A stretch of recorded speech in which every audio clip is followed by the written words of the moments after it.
அனைவருக்கும் வணக்கம். இன்றைக்கி நம்ம ஸ்டார்பக் கிருஷ்ணா சேனலில் என்ன பார்க்க போகிறோம்னா, சூப்பராக ஈஸியாக வித்தின் 5 மினிட்ஸில் சேமியா உப்புமா எப்படி செய்யணும் பார்க்க போகிறோம். வாங்க, அதுக்கு இந்த வீடியோ ஸ்கிப் பண்ணாமல் கடைசி வரைக்கும் ஃபுல்லாக பாருங்கள். நம்ம ஸ்ட்ராபெரி கிருஷ்ணா சேனல் சப்ஸ்கிரைப் பண்ணிக்கோங்க. வாங்க, அதுக்கு ஃபஸ்ட்டு என்னென்ன தேவையான பொருள் பார்த்துலாம். அதுக்கு ஒரு மீடியம் சைஸ் 3 பெரிய வெங்காயம் எடுத்துக்கோங்க. அதுக்கப்புறம் கொஞ்சம் கருவேப்பிலை, 3 பச்சை மிளகாய், கொஞ்சம் உளுந்து, அன்னாச்சி பூ, பிரியாணி இலை, அவ்வளோதான். இப்போது இது எப்படி செய்யுதுன்ட்டு பார்க்கலாம் வாங்க. அதுக்கு ஃபஸ்ட்டு ஒரு கடாயில் தேவையான அளவுக்கு எண்ணெய் ஊற்றிக்கணும். எண்ணெய் காஞ்சதுக்கப்புறம் கடுகு ஆட் பண்ணிக்கணும். கடுகு நல்லா பொரியணும். கடுகு நல்லா பொரிஞ்சதுக்கு அப்புறமா பிரியாணி இலை, அன்னாச்சி பூ இது எல்லாத்தையுமே ஆட் பண்ணிப்போம். அது கூடவே நம்ம வெட்டி வச்சுருக்க வெங்காயம், பச்சை மிளகாய், கருவேப்பிலை இது எல்லாத்தையும் ஆட் பண்ணிப்போம். இதை எனக்குள்ள கொஞ்சம் நேரம் நல்லா வதக்குவோம். நல்லா வதங்கி வரணும்.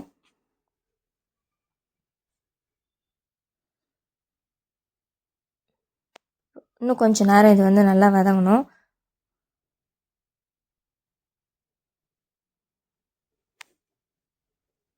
இப்போ பார்த்திங்கன்னா இது நல்லாவே வதங்கிடுச்சு.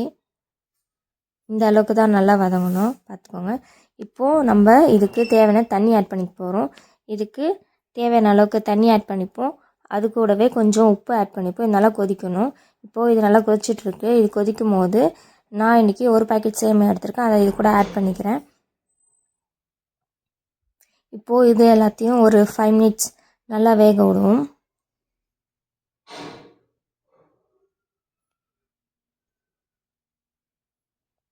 கரெக்டாக இப்போ 5 மினிட்ஸ்க்கு அப்புறம் பார்க்குறோம்.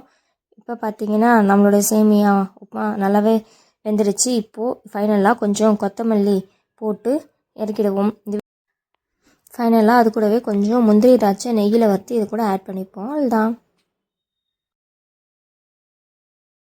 இந்த வீடியோ உங்களுக்கு பிடிச்சிருந்தா லைக் பண்ணுங்கள், உங்கள் ஃபேமிலி அண்ட் ஃப்ரெண்ட்ஸ்க்கு ஷேர் பண்ணுங்கள். நம்ம ஸ்ட்ராபெரி கிருஷ்ணா சேனலை சப்ஸ்கிரைப் பண்ணிக்கோங்க. தேங்க்ஸ் ஃபார் வாட்சிங்.